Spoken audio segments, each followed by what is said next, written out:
Judulnya Bapak Ibu, Yesus memberi makan 5.000 orang.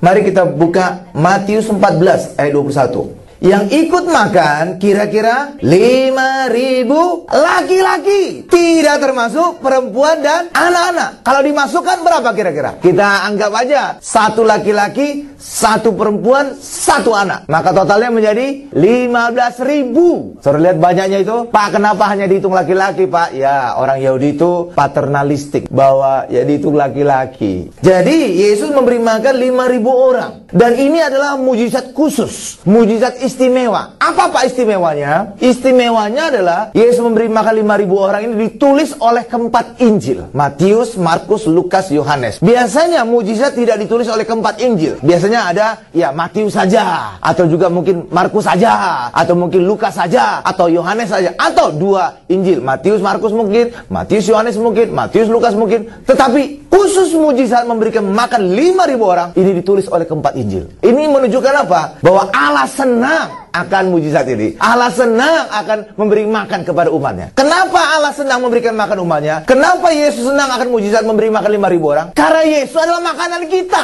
Yesus adalah roti hidup. Itulah sebabnya Yesus ingin kita makan. Dan ketika kita nikmati roti hidup, kita nikmati Yesus, disitulah rahasia kemenangan kita alami. Disitulah kita mengalami penebusan. Disitulah kita mengalami berkat. Disitulah kita mengalami kesembuhan. Disitulah kita bisa mengalami kemenangan dalam kehidupan. Karena ketika kita makan Yesus, kita dapatkan semua yang kita butuhkan dalam kehidupan. Karena Yesus ada semua kebutuhan kita. Karena itulah Yesus itu senang ya tentang mujizat ini Bapak Ibu. Bahkan juga sebenarnya Yesus bukan hanya sekali saja memberikan makan. Dalam Injil Matius saja memberikan makan itu 2 kali. Pertama 5.000 orang dengan 5 roti dan 2 ikan. Dan juga yang kedua adalah berapa orang?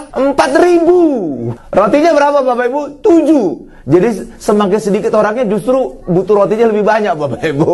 Bahkan sisanya juga lebih sedikit. Kalau yang memberi makan 5.000 orang sisanya berapa? 12 bakul. Sedangkan yang memberi makan 4.000 7 bakul. Lebih sedikit Bapak Ibu. Jadi Tuhan senang akan mujizat memberi makan 5.000 orang ini Bapak Ibu. Dan ada spesialnya lagi. Biasanya Yesus melakukan mujizat pemulihan, seperti misalkan menyembuhkan atau membebaskan orang dari setan gitu Bapak Ibu. Tetapi memberi makan ini bercerita tentang dirinya. Karena itu berbicara tentang roti hidup, tentang Yesus. Bahkan juga ini adalah membuat sesuatu yang sudah ada Bapak Ibu. Ya ada juga ya Yesus membangkitkan. Berapa orang dibangkitkan Yesus Bapak Ibu? Umumnya orang berkata 3. Benar, ketika Yesus masih hidup ada 3 orang dibangkitkan. Pertama adalah anak Yairus. Jadi ini baru mati, masih hangat. Yang kedua adalah pemuda di Nain. Nah ini lebih gawat lagi. Sudah diangkat ke kuburan. Jadi sudah tidak hangat lagi. Yang ketiga siapa? Lazarus. Ini udah pasti. Udah dikubur. Udah berbau kata Marta. Udah 4 hari di kuburan. Saudara lihat itu? Semakin sulit. Tetapi semua bisa Yesus bangkitkan. Baru mati, sudah diusung ke kuburan, dan sudah dikubur. Saudara lihat itu? Makin susah kan? Tapi semua dibangkitkan. Ya, orang Kristen umumnya berkata cuma 3 orang ini dibangkitkan. Sebenarnya bukan 3 orang. Justru ketika Yesus mati, lebih banyak orang dibangkitkan. Karena ketika Yesus mati dikatakan, Alkitab yang berkata, kuburan-kuburan orang kudus terbuka. Dan orang-orang kudus bangkit dari kuburnya. Artinya sebenarnya, Yesus membangkitkan bukan 3 orang. Saat hidup benar 3 orang. Tetapi ketika Yesus mati, lebih banyak lagi. Amin Bapak Ibu. Bahkan kita juga akan mengalami kebangkitan. Itulah sebabnya orang Kristen tidak dikatakan mati, tapi orang Kristen disebut tidur. Karena ketika Yesus bangkit, semua kita dibangunkan, semua kita dibangkitkan. Amin. Berikan dulu kemuliaan luar biasa bagi Tuhan Yesus Bapak Ibu. Ada 2 contoh mujizat yang menciptakan sesuatu yang baru. Pertama adalah merubah air menjadi anggur yang terbaik. Dan saudara jangan membayangkan air itu air bersih loh Bapak Ibu. Karena air yang dirubah menjadi anggur terbaik itu air yang diambil dari 6 tempayan. 6 tempayan itu saudara tahu itu adalah untuk pembasuhan. Pembasuhan apa sih Pak? Untuk pembasuhan kaki. Jadi biasanya tempayan itu selalu ada di depan rumah orang Yahudi. Karena pada masa itu belum ada aspal. Jadi berjalan itu pasti berdebu. Jadi sehingga kalau masuk rumah harus cuci-cuci dulu, bersih-bersih. Jadi inilah yang dirubah oleh Yesus, air cuci kaki. Jadi sesuatu yang tanda petik, sesuatu yang kotor diubah menjadi sesuatu yang luar biasa, anggur terbaik. Dan itu juga menjadi gambaran kita. Apapun masa lalu kita yang kotor, saudara datang kepada Yesus, Yesus membuat kita menjadi anggur yang terbaik. Amin. Berikan kemuliaan luar biasa bagi Tuhan Yesus. Jadi senajis, sekotor apapun saudara, no problem. Datang kepada Yesus, Yesus membasuh kita dengan darahnya, maka kita menjadi suci kudus, menjadi sempurna, menjadi yang terindah. Amin. Coba kita lihat dulu ayatnya. Yohanes 2 ayat 6. Di situ ada 6 tempayan yang disediakan untuk pembasuhan menurut adat orang Yahudi. Masing-masing isinya 2-3 buyung. Haleluya Bapak Ibu. Dan air inilah yang tanda petik air kotor bisa diubahkan menjadi anggur yang terbaik. Hari ini juga apapun kehidupan saudara, hidup yang sekotor apapun, datang kepada Yesus, semuanya menjadi indah. Dan ini juga membuat satu gambaran yang menarik Bapak Ibu, tentang membuat sesuatu yang baru ini. Kenapa? Air menjadi anggur itu adalah gambaran tentang darah Yesus. Lalu memberi makan 5.000 orang itu berbicara tentang tubuh Yesus, daging Yesus. Karena itulah ini benar-benar berbicara tentang Yesus. Itulah sebabnya kenapa Allah suka, kenapa Allah menuliskannya pada keempat Injil. Karena ini berbicara tentang Yesus, tubuh dan darahnya. Amin Bapak Ibu. Berikan sekali kemuliaan bagi Tuhan Yesus Bapak Ibu. Sekarang kita masuk pada bagian yang kedua. Roti untuk anak-anak untuk kesembuhan. Kita lihat Matius 15 ayat 26. Tetapi Yesus menjawab, tidak patut mengambil roti yang disediakan bagi anak-anak dan melemparkannya kepada anjing atau dogi. Ini agak keras kayaknya ucapan Yesus Bapak Ibu. Pada saat itu seorang ibu Kanaan, ini non Yahudi, Bapak Ibu, datang kepada Yesus. Tuhan tolong, anakku sakit, menderita karena kerasukan setan. Semula Yesus cuek, lalu ibu tetap ngotot. Lalu Yesus berkata, nah ini ayat yang barusan kita baca, tidak pantas memberikan roti untuk anak-anak, roti untuk orang Israel kepada anjing. Jadi orang non Israel, maaf kata Bapak Ibu ya dianggap kafir, dianggap ya ini tadi kayak dogi gitu Bapak Ibu. Tetapi karena ibu ini terus ngotot dan akhirnya ibu ini berkata, Yesus Tuhan. Nah pada saat itulah ketika orang berkata Tuhan kepada Yesus, di situ ada iman. Dan apapun yang ada kata iman, Tuhan senang. Tuhan berkenan ketika ada iman. Semula dia memanggil Yesus apa Bapak Ibu? Anak Daud. Yesus anak Daud, tolonglah anakku yang menderita kerasukan setan. Kenapa si ibu ini menyebut anak Daud Bapak Ibu? Karena bagi orang Israel, doa mereka supaya dijawab oleh Tuhan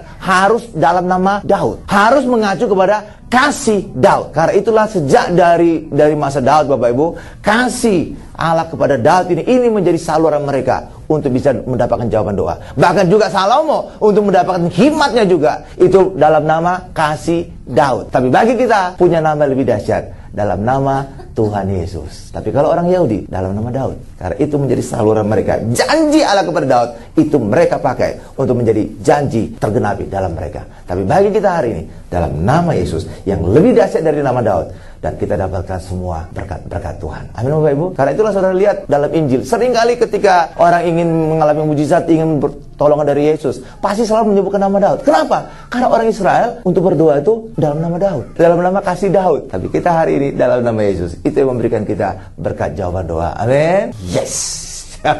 Jadi ini menunjukkan apa? Bahwa roti ini bukan hanya berbicara tentang makanan, ya mengenyangkan, tetapi berbicara juga tentang kesembuhan. Bahkan juga untuk berbicara tentang berkat. Karena itulah kita hari ini juga terima perjamuan kudus, sore juga bisa punya iman. Aku juga diberkati. Amin Bapak Ibu. Tetapi ada satu hal yang menarik. Sebelum Yesus mengadakan mujizat memberi makan 5.000 orang, Yesus sebelumnya fokus kepada orang Israel Bapak Ibu. Tetapi karena orang Israel menolak Yesus, maka Yesus merubah arah pelayanannya. Yesus merubah orang yang dilayaninya. Semula Yesus fokus kepada orang Israel, tapi karena ditolak, maka Yesus memfokuskan kepada non-Israel, yang mayoritas non-Israel. Itulah sebabnya semula Yesus ada di Yerusalem, sekitar Yerusalem, tapi kemudian Yesus mengalihkan pelayanannya menjadi sekitar Danau Tiberias. Karena di situ banyak orang non-Yahudi. Ya, bahkan danau ini juga diberi nama Tiberias. Itu adalah nama non-Yahudi. Itu adalah nama Kaisar Romawi, Tiberius. Tiberias itu berasal dari nama Kaisar. Tiberius, Kaisar di Romawi. Untuk menghormati. Jadi ini benar-benar gambaran orang non-Yahudi. Bagaimana terjadi perubahannya? Coba kita baca dulu ayatnya, Yohanes 6 ayat 1. Sesudah itu, Yesus berangkat ke seberang danau Galilea, yaitu danau Tiberias. Saya ingin menjelaskan dulu nama Tiberias ini. Tadi saya sudah singgung sedikit bahwa nama Tiberias itu untuk menghormati Kaisar Romawi bernama Tiberius. Tetapi sering juga disebut danau Galilea. Karena orang-orang orang yang tinggal di situ orang-orang Galilea. Sering juga disebut danau ini danau Kineret. Kenapa disebut danau Kineret? Karena bentuknya kayak kinor, kayak harpa. Itulah sebabnya ada banyak namanya.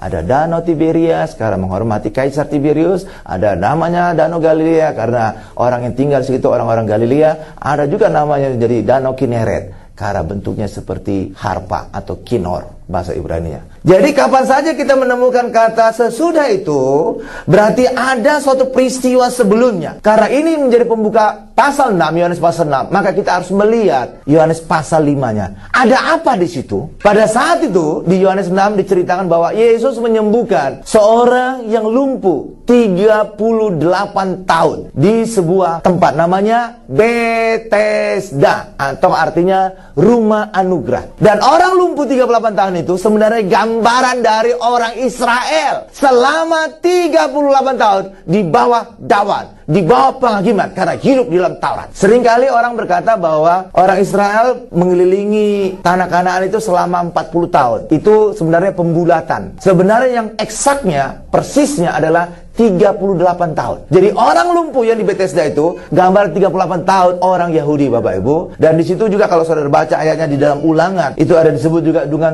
Sungai Zered. Sungai Zered itulah nama lain dari Sungai Yordan. Ya Bapak Ibu, Sungai Yordan, Sungai Zered. Jadi apa yang terjadi? Pada saat itu Yesus menyembuhkan ini, Bapak Ibu. Nah, disitulah terjadi konflik. Disitulah Yesus ditolak. Dan ketika Yesus ditolak itulah, maka Yesus mengalihkan pelayanannya ke daerah Tiberias, ke daerah Galilea. Itulah menjadi awal dari Yohanes 6. Amin Bapak Ibu. Itulah sebabnya hari ini kita mengucap syukur Yesus melayani kita, Yesus memberikan berkatnya kepada kita. Karena hari ini, kita hari ini diarahkan oleh Tuhan. Orang Yahudi menolak, maka kita mendapatkan berkat-berkatnya. Orang Yahudi harus menerima Bapak Ibu, tapi mereka tidak percaya kepada Yesus. Tapi hari ini kita mendapatkannya karena setiap kita hari ini percaya kepada Tuhan Yesus. Amin. Berikan kemuliaan luar biasa bagi Tuhan Bapak Ibu.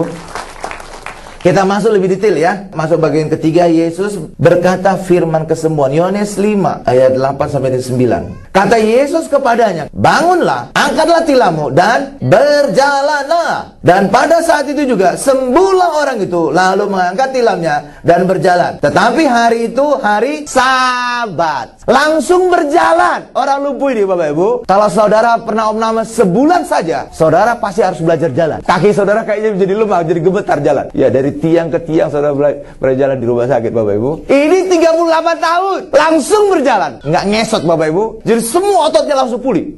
Luar biasa itu. Dan ada satu lagi yang perlu saya jelaskan, bahwa Yesus menyembuhkan pada hari Sabat. Dan kalau saudara sering baca Injil, saudara akan tahu Yesus seringkali menyembuhkan orang pada hari Sabat. Kenapa sih Pak? Kok kayaknya nantangi orang Yahudi menyembuhkan pada hari Sabat? Orang Yahudi selalu berkata, ada 6 hari untuk bekerja. Ya, dari Minggu sampai Senin. Kalau mereka hitungannya dari Minggu Bapak Ibu sampai Senin. Kalau kita hitungannya dari Senin sampai Sabtu. Jadi ada 6 hari untuk bekerja. Kenapa harus menyembuhkan pada hari Sabat? Tunda dulu. Selalu orang Yahudi berkata demikian. Lalu saudara mungkin bertanya dalam hati, lah iya ya, kenapa ya Yesus menyembuhkan pada hari Sabat ya? Ya, saudara tahu kenapa? Karena pada hari Sabat orang tidak boleh bekerja. Dan ketika orang tidak bekerja, Tuhan yang bekerja. Sama juga dengan kehidupan kita. Izinkan Tuhan bekerja, maka Tuhan akan bekerja. Itulah sebabnya ada satu perkataan yang indah. Ketika kita angkat tangan, Tuhan turun tangan. Tapi ketika kita turun tangan, Tuhan yang angkat tangan. Haleluya Bapak Ibu. Jadi pada hari Sabat orang tidak bekerja. Itulah sebabnya Tuhan yang bekerja. Dan di situ dinyatakan mujizat Tuhan. Ketika orang berharap tidak bekerja, maka Tuhan yang bekerja. Dan itulah saatnya Tuhan menyatakan mujizat. Dan pada hari Sabat banyak diadakan mujizat Tuhan. Hari ini juga bagi kita hari ini. Saudara hari Minggu tidak bekerja, duduk mendengar firman, dan saudara berharap Tuhan bekerja, maka hari ini juga mujizat akan kita alami. Amin. Berikan kemuliaan luar biasa bagi Tuhan Yesus. Haleluya, karena itu luar biasa sekali firman Tuhan. Nah, pada saat itu, iya, dia langsung bangkit, dia mengangkat tilamnya. Saudara tahu, orang Yahudi langsung melotot. Hari Sabat ngangkat tilam. Karena mereka pada hari Sabat gak boleh beraktivitas. Untuk menjahit aja gak boleh. Apalagi ngangkat tilam, udah jelas besar itu Bapak Ibu. Haleluya.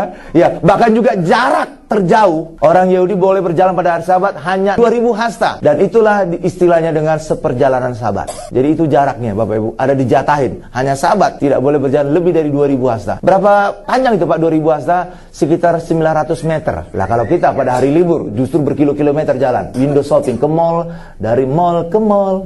Jadi saudara lihat itu Bapak Ibu. Dan pada saat dia mengangkat tilam itu, wah itulah orang Yahudi menjadi protes. Apa hari ini? Hari Sabat kamu ngangkat tilam? Lalu orang yang baru lumpuh ini, ya baru sembuh ini berkata, ada yang menyuruh saya. Yang menyembuhkan saya, menyuruh saya. Bangkit berdiri angkat tilammu. Karena itulah saya mengikutinya. Dan sungguh-sungguh terjadi mujizat. Nah inilah menjadi awal pertengkaran. Dan sering juga ada hal-hal lagi pertengkaran. Dan orang Yahudi sampai benci banget sama Yesus. Bete banget sama Yesus. Sehingga lewat inilah mereka menolak Yesus. Tapi ketika mereka menolak Yesus, maka Yesus beralih pelayanannya. Bukan lagi bagi orang Yahudi, tapi menjadi mayoritas non-Yahudi. Itulah sebabnya, ya sesudah itu. Jadi tadi Yohanes 6 ayat 1, sesudah itu terjadi perubahan pelayanan Yesus. Bukan lagi di antara orang Yahudi, tetapi menjadi mayoritas di antara non-Yahudi. Maka Yesus pindah pelayanannya ke Galilea, ke Danau Tiberias. Dan hari ini menjadi berkat juga bagi setiap kita. Amin. Haleluya. Yesus datang kepada milik kepunyaannya, tapi milik kepunyaannya tidak mengenal, bahkan menolak dia. Coba kita baca ayat terakhir kita, Yohanes 1 ayat 11. Iya, siapa ini iya? Yesus datang kepada milik kepunyaannya, tetapi orang-orang kepunyaannya itu tidak